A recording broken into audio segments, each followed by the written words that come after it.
Hello, and welcome to your first divination class. Please come in and find a seat, get comfortable. There are many comfortable seats here.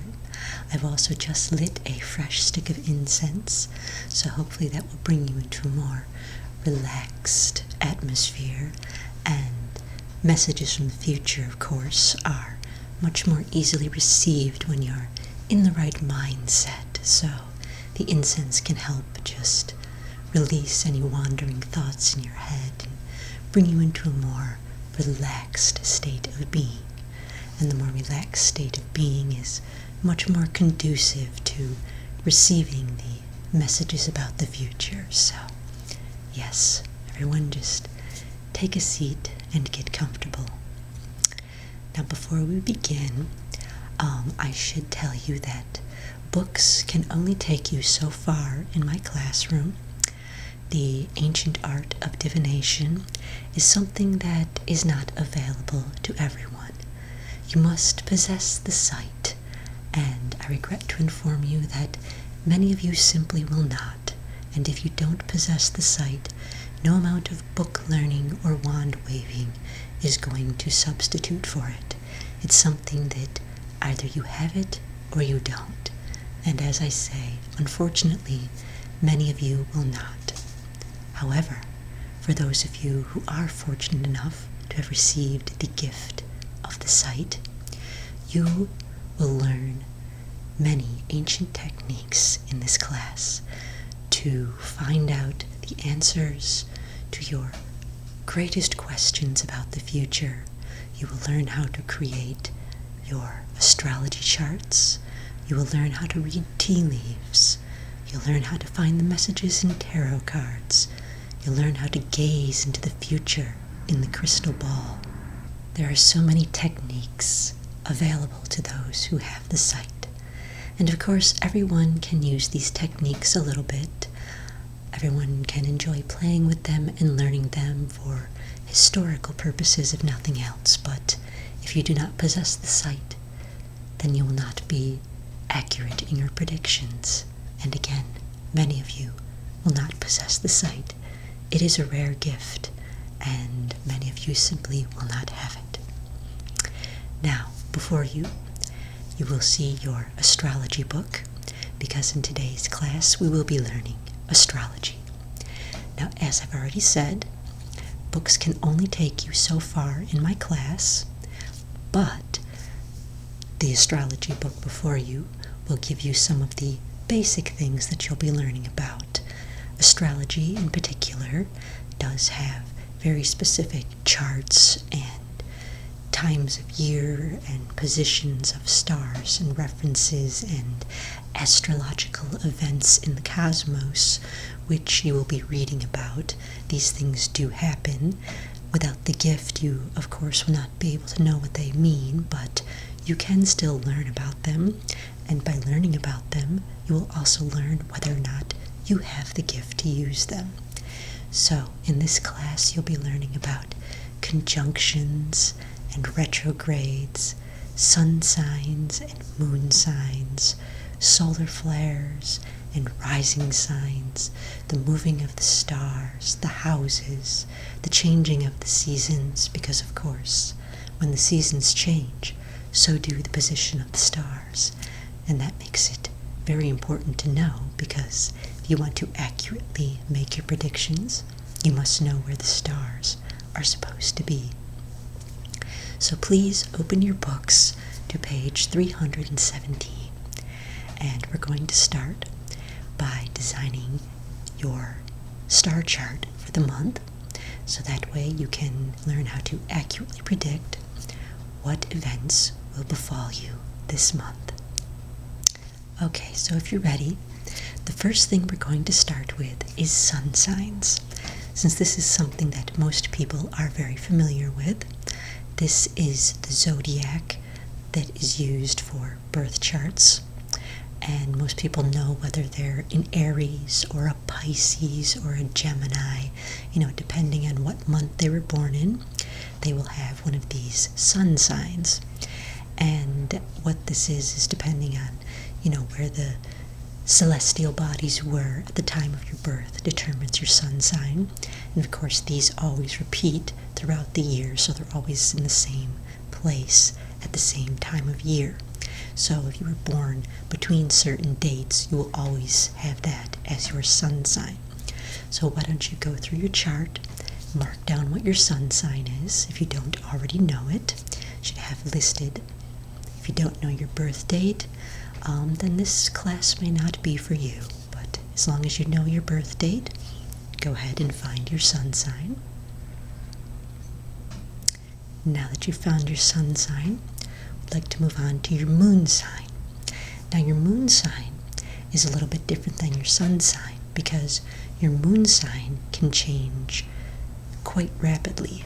Not yours in particular, but the moon signs are not always in the same place depending on the time of year. So the moon sign is what sign the moon was in when you were born. And since this is not a specific time of year, you really do need the moon chart as provided in your book before you to know what your moon sign is. So what you want to do is find the year that you were born. Again, if you don't know what year you were born, then I'm afraid that this won't be of much use to you. But if you know the year you were born and the date that you were born, then you can look in your book right now and find what your moon sign is. Just follow the chart until you find it. And once you've found that, mark that down as well. Next, we're going to move on to the rising sign.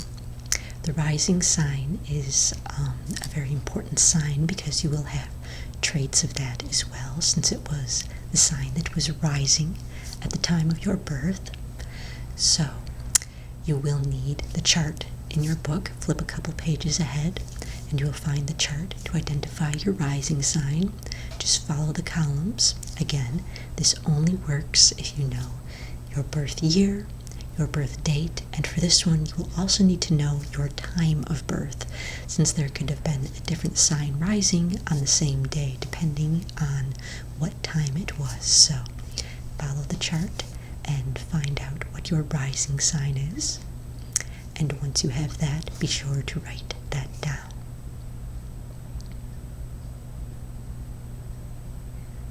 Yes, this is also sometimes known as your ascendant because it is ascending or rising. That's why they're labeled ascendants in the book. Okay.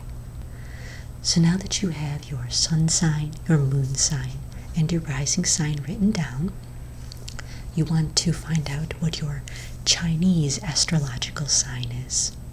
All of these will come in handy in a few moments when you actually make your star chart for the month. So flip to the page of Chinese signs, and these are dependent on what year you are born, and they go in cycles of all the signs. So you want to find what year you're born, and you'll notice that the years go down in order. Write down the signs. So if you have a friend who was born the year after you, they will not be the same sign as you because they were born in a different year, but someone 12 years in the future will have the same sign as you. So 12 years in the future or 12 years previous. So you're going to be sharing the same sign with people who are not the same age as you. So go ahead and find your year and find what sign you are and write that down as well. Okay, and now, before you all, I've given you a chart of this month's celestial events, and you're going to mark out where all the conjunctions and the retrogrades are. You're going to mark out, you can see I have all the different planets and what houses they will be in, and when the moon is in the 7th house and Venus aligns with Mars, then love will guide the planets and peace will steer the stars. Oh, forgive me. I seem to be channeling messages from the 5th dimension. It can sometimes happen when you possess the gift as I do. You sometimes just slip away into other dimensions and channel messages from there. So that will be interesting to see what that means when that prophecy comes true then, won't it? But for now, again, please mark out everything on your chart. I have recorded all the upcoming events in the astrological chart for this month, and you'll mark out which ones apply to you, given your specific sun sign and moon sign and rising sign and Chinese astrological symbol, as well as you'll want your opposing sun sign, the sign that is directly across from your sun sign on the zodiac wheel, because you will also have a few traits of that. So mark out where all of those are on your chart, and then you will turn to page 477, and that's going to tell you what different events mean. So if a certain planet is in a certain house, then that could mean a certain event for you, depending on what your sun sign and moon sign and ascendant and Chinese astrological sign are. It will be different for everyone, of course, so you want to look at your chart, given your specific signs, and write out what events those will create in your life. And you don't have to fill in every day of the month, because there will be some days which will be kind of non-events. There'll be holdovers from other conjunctions or things like that. So write out, a few things that really jump out at you, and then hand me your chart, and we can go over it, and we'll see how you did, all right? Okay, go ahead and get started with that. Okay, so now that you've finished your chart, why don't you just hand me that? Okay, and I'll go over this. Let's see. Okay, so I see starting right on the 1st, because of the conjunction of Mars and Pluto, you're in danger of taking a nasty fall, okay? And then over here on the 5th, because of the retrograde, you'll be unable to get your work done because of electrical disturbances. Very good, okay. Now on the 7th, I see that you're going to be betrayed by someone you love, because Uranus will be in the 2nd house, okay? And then on the 10th, when Jupiter and Saturn align, you will be in danger of a fall again. Oh, so sounds like you're going to have to be very careful about falls this month. On the 14th, you will have the worst day of your life due to a solar flare. And then on the 19th, you will have a bad experience with a dog due to Mars being in the 3rd house. On the 20th, you will be in danger of dying by water due to the rising of Aquarius. On the 25th, you will again be in danger of falling due to the alignment of Mercury and Earth.